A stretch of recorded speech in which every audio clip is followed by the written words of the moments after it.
Yes, everyone, welcome to Full Time Devils. My name is Stephen Howson, and this is the transfer review. Now, I know what you're thinking. You're thinking, do you know what? Why are we doing a transfer review? It's not even transfer season. Well, the papers think differently because they have gone full on giddy mode. And do you know why? International break. Everyone's like, what the hell are we going to talk about? No one's playing any football like no one gives a shit about. Let's go absolutely turbo on a transfer bullshit. So I'm here to wade through the bullshit with you and tell you what I think is actually going to be happening. Now, I think it's also worth us looking back at last summer, because I don't think last summer was a successful summer in terms of summer signings. Yes, we signed 3 players, but when you analyse those 3 players, they're not first choice, first team players, and that's what United needed. United needed to advance our first 11 to have any sort of hope of competing, and ultimately with everything that happened with Jose and even the way the pre-season went, it was never going to happen for us. So let's have a look. Like Lee Grant, how do you even analyse Lee Grant? He was coming in as the third choice goalkeeper. Yeah, he's played the role of third choice goalkeeper pretty well. Now, Diego Dalot, me and Dave had a few conversations where Dave he thought that he was going to see Dalot take that first choice spot from somebody towards the end of the season. I thought he was good going forward, and I had a little bit of question marks over his defensive capabilities. That looks like it's been sort of proven to be the case. Why we're now playing him on the right wing as like that right forward outlet, and people are saying, what if we can convert him to a right winger? Well, I think that shows what we're lacking as a football team, and how starved we've been of somebody that can actually take the ball on that right hand side and offer a little bit of balance, get to the byline and whip a crossing. We actually think that Dalot is a good player there because we've not had anybody doing anything in that sort of area for such a long time, and I think that's a real bad indictment on how poor we've been of late. I think when he's got the ball at his feet, he's looked good. He's got a good cross in him. He's got great shape, and he seems to get to the byline and put it in there as the first option. Defensively, I thought the Derby game, he was dreadful, and I think that his confidence has probably taken a knock about that game. And even though I still think he's probably a better option than Ashley Young at right back, I don't know if he's going to take that first choice spot away from him before the end of the season. Going forward, I do think there's a good player in Diego Dalot, so I don't think it's necessarily a bad signing, but it wasn't a first choice signing, which we definitely needed. Fred, he's put in a couple of really good performances against Arsenal and against PSG, and he surprised us a little bit, especially because early part of the season we was like, what's he all about? Where's he meant to play? What role is he trying to fulfill?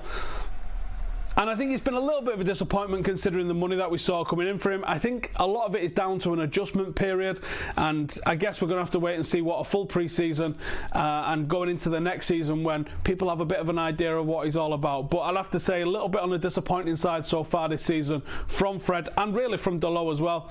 But both still young, both still obviously talented players, and ones that I reckon give them a little bit of time, see what happens on the other side, and you might see some decent players. Now, let's talk about the ins, let's talk about the outs. The first one on the ins is absolutely ludicrous, and that is Coutinho. Unfortunately, because we've got Brazilian nationals that are going out there and talking to the press, Fred being one of them, he was obviously asked about his countrymen, and he's spoken a little bit about what he thinks Coutinho might bring to United. The reason why Coutinho's even being linked with a move to United is because it's failed for him at Barcelona. It hasn't worked for him at Barcelona. Now, yes, he was very good in the Premier League for Liverpool, but I've got to say, if there's any position United are absolutely stacked in at the moment, it is that left forward channel. We've got Tony Marshall, we've got Alexis Sanchez, Marcus Rashford can play there, Chong, Gomez, Greenwood, they can all play there as well. Now, are any of them as good as Coutinho? No, obviously not. But do I see any point in Man United spending what's probably going to still need to be 80, 90, 100 million sort of mark on someone like Coutinho? Absolutely not. This deal makes less than 0 sense for me. So I'm just going to completely dismiss it. Coutinho to United this summer, 1 out of 10, and it only gets a 1 out of 10 because of Ed Woodward. Because Ed Woodward is the sort of cat that would love to sign someone from Barcelona. Next one that we've got then is Wan-Bissaka. Now, United are all over him according to the MEN. They say Solskjaer's been scouting the guy since he came in, and he's someone that he really likes. Now, for me, Aaron Wan-Bissaka is the best fullback in the league, bar none. He is absolutely top draw. I don't think we've seen enough of him in an attacking outlet, which is a massive part of the role that you're going to have to play when you play for Manchester United. But I do think we've seen a hell of a lot of what he can do as a defensive fullback. He's a massive upgrade on Ashley Young. And even though we've not seen a lot of what he can do going forward, this guy is a converted winger, converted very early in his career as well. So he's still got those capabilities of going past the man and putting a cross in. He also likes to cut on the inside on occasion as well. Wan-Bissaka for me would make a top class signing for United. Is it going to happen at the moment? I think there's something in it. I'm going to give it a 7 out of 10. Koulibaly. Now this, I apologise, we've just had the MEN, you know that, the formerly great local newspaper, now the disreputable blog, and now we've got the Metro. This isn't my picking. You got to go speak to the producer about this one, because I wouldn't have been bringing this toilet to your door. Now, Koulibaly, they're reckoning in the Metro, is going to cost United 150 million quid. Oof, that's a lot of scratch. Now, Koulibaly, for me, is he worth it? Yeah. If it's my choice, just get him. I don't care what he pays. Transfer fees haven't made sense for decades, so just go get the guy. People are always going to complain and moan about how much they've cost. Is he improving United? Sound. That's all I want to know. And Koulibaly absolutely improves United. When you go, United lack a leader. Yeah, well, Koulibaly is more than just a leader. He's an absolute animal of a footballer, and he is a definite leader. For me, that is a top-class signing for United. Do I see it happening? No. I think there's going to continue to be rumours all summer, but it doesn't feel like it's on at the moment. I'm going to give it a fairly low 3 out of 10. Bruno Fernandez. Now, this is another one that I think is... Do you know what? This isn't the sort of wheelhouse that I think United could go and get. Sporting Lisbon, Portuguese international. This is a sort of guy that I think United could probably go and do pretty well with signing. And he's the sort of midfielder that I think adds something to United's midfield. Does he come in and start first choice? It depends on where United go with this, because I see Matic moving on towards the end of his career. I see Ander Herrera, and we're going to get to him in a little bit, probably being in the twilight of his United career, if not being completely over by the summer anyway. And United definitely need to throw in some reinforcements. Are we going to promote anyone from the academy? I don't know if there's anyone ready in the academy right now that can come in and start 30-40 games for us next season. Could Bruno Fernandez do that? Yes, I do think he could. I think there's certainly better out there. If you're going for a player in that sort of mould, Ruben Neves is the one that I'm going to go and take over Fernandez, but he's still a good footballer, and he's probably a little bit more gettable, because I think Neves has built up such a reputation this season that he's going to go for absolutely mega money. Still absolutely nothing in this at the moment, and especially when you consider that the reports that are coming from Portugal, this happens every single season. The Portuguese press love to build up a player going to United. It is their favourite thing in the whole wide world. So I would expect to see more and more players from Portugal linked with United.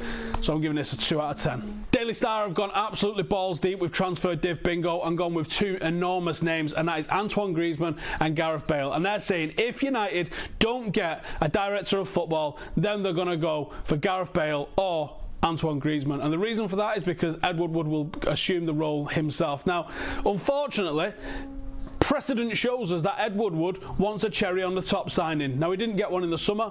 Maybe that was a change of tactic, but we have got a cherry on the top signing pretty much every single summer since Woodward has been here. I think it's the sort of thing that he really likes to go out and get. I think it's the sort of commercial deal that he likes to boast about on the investor calls, and I think it's the sort of thing that really gets him up in the morning. Now, Gareth Bale, Antoine Griezmann, a couple of years ago, I would have been all over these.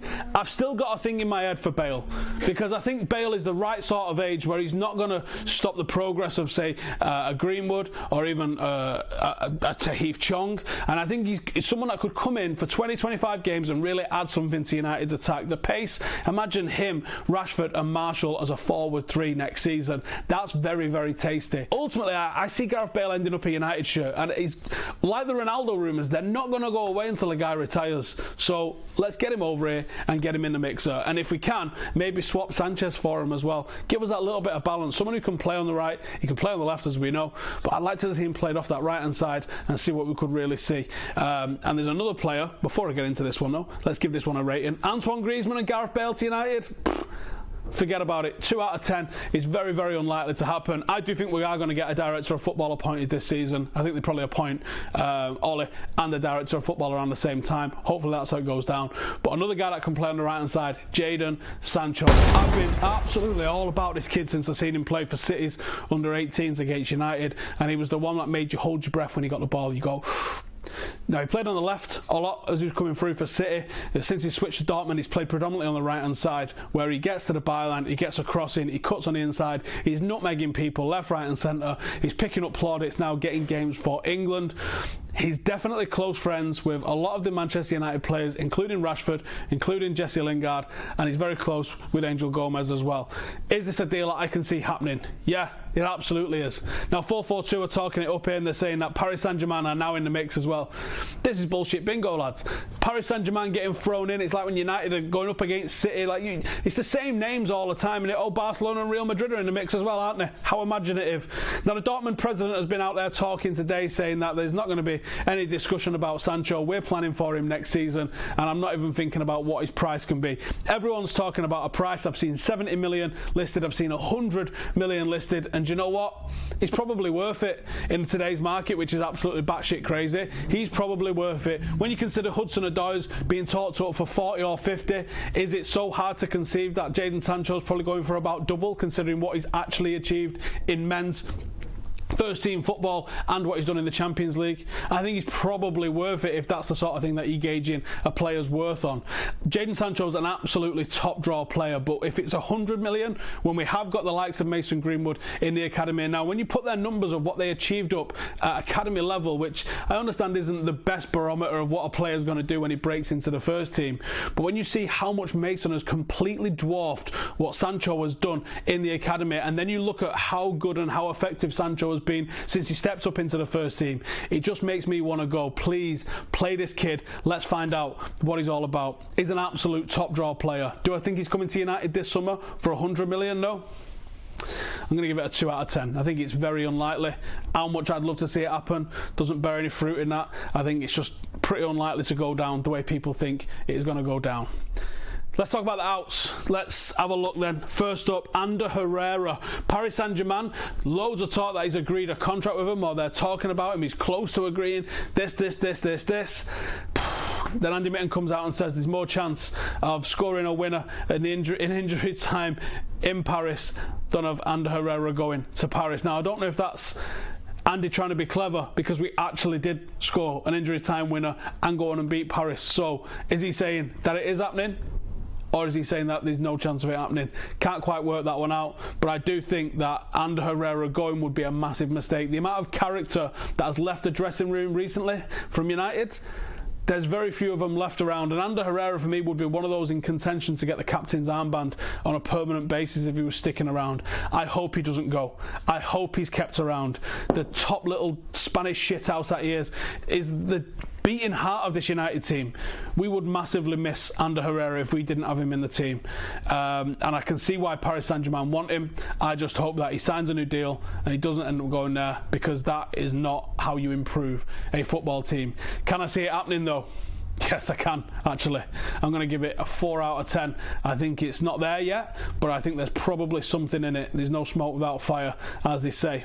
Now, a massive out. So Solskjaer has apparently told everybody that he wants short of all of these players. Now, who he told and how he told them, I don't know. But this is in the Mirror, and they're saying Marcos Rojo, Antonio Valencia and Alexis Sanchez have all been told that they're surplus to requirements at Manchester United. That's a big list, and it's a list of people that are all around a certain age. I do believe Solskjaer does want to focus on younger players that they can build a team around for the future. And to be honest, Antonio Valencia, Marcos Rojo, not exactly playing a lot of football at the moment, are they? So they probably wouldn't be bad options to let go. Alexis Sanchez, I can understand people's want to let him go. The amount of cash that he's on, the amount of budget that would free up for somebody else, it makes a lot of sense. Is there anything in the fact that they're all South American? Maybe there is, maybe there isn't. I do find it very interesting that that's seemingly the ones that he wants to let go. Very interesting. Do I see all of them being here at the start of the season? No. Can I see all three of them going at once? Also, probably no, only because I struggle to see where does Alexis Sanchez go. Now, if PSG are looking for someone that they can spend a lot of money on, maybe Alexis Sanchez is the kind of cat that we can get into. I think you probably got to Paris and absolutely tear it up, and I think that would be a top signing for Paris. So if you want him, I'll drop him off. It's not a problem.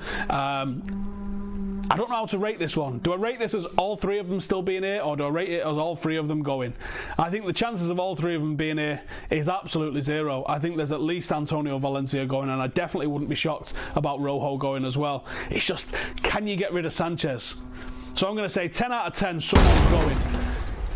As for all three, finding suitors for all three of those and the wages that all three of those are going to be on, that's going to be hard.